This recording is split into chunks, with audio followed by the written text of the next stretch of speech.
Assalamualaikum warahmatullahi wabarakatuh. Salam sejahtera bagi kita semua. Salam, Om Swastiastu, Namo Buddhaya, salam kebajikan. Alhamdulillahirrahmanirrahim teman-teman. Kita masih diberikan kesempatan oleh Tuhan, oleh Allah supaya kita dapat bertemu lagi. Kali ini aku ingin bercerita terkait dengan kisah mistis yang pernah saya alami, tepatnya di desa saya sendiri di Tulungagung. Kalian pernah gak melihat sesosok warna putih, atau sebut saja pocong? Saya yakin banyak juga dari teman-teman yang bisa melihat hal tersebut, banyak juga yang tidak bisa melihat. Namun kali ini aku pernah melihatnya dan saya ingin bercerita kepada teman-teman semua. Inilah ceritanya.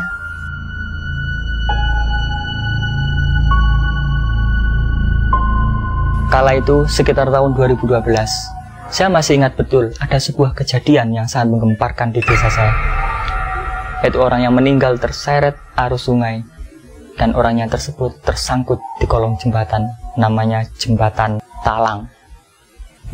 Kenapa disebut Talang? Karena jalannya air dan sama orang-orang desa dibuat jalan.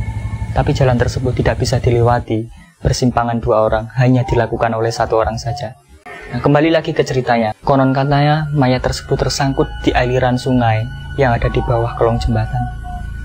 Namun saya tidak pernah melihatnya karena waktu itu saya masih tidur siang hari.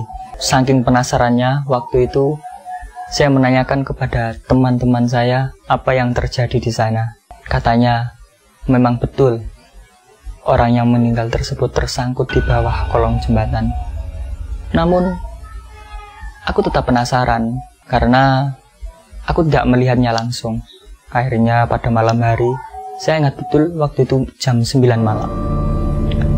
Saya menaiki sepeda dari rumah menuju desa seberang, melewati sebuah jembatan yang saya katakan tadi hanya bisa dilewati oleh satu orang saja.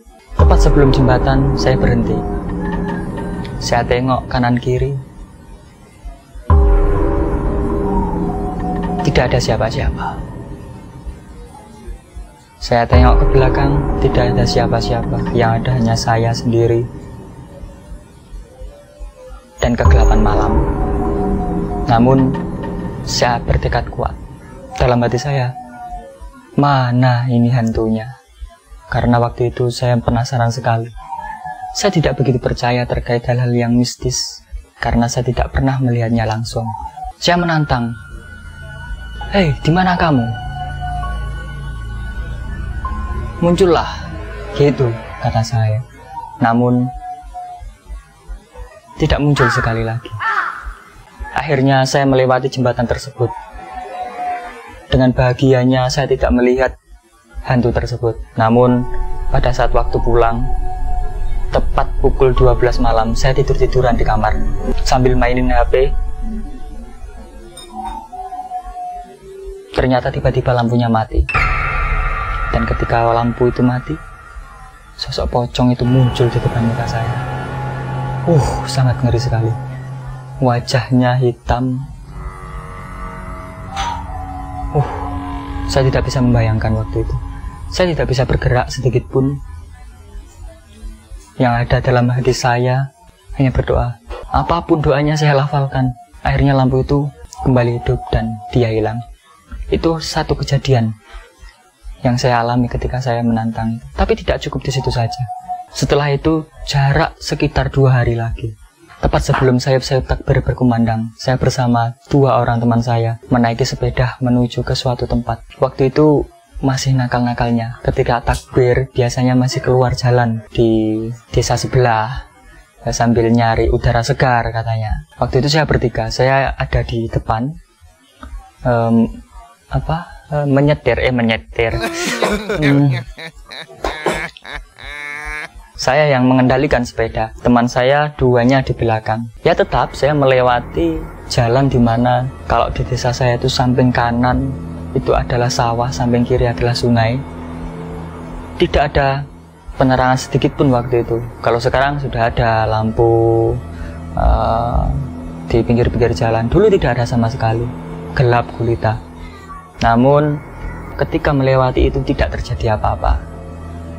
Malah yang membuat saya shock setengah mati, yaitu ketika sudah di tempat yang ramai. Waktu itu saya ingin menyalip mobil. Ternyata di situ ada pocong tiba-tiba keluar. Saya banting setir ke kanan, dan ternyata di kanan itu ada aspal yang rusak. Akhirnya saya kecelakaan. Dan di sini saya dijahit 3. Di sini sampai ini gini tuh. Ini dijahit.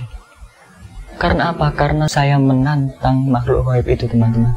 Itu adalah kejadian yang tidak akan pernah saya lupakan. Karena menantang mereka akan berimbas buruk kepada kita sendiri. Itu adalah awal kisah cerita saya bertemu dengan makhluk yang kasat mata. Mungkin teman-teman punya cerita lain, bisa cerita langsung kepada saya, atau kita ceritakan di sini biar teman-teman semua tahu.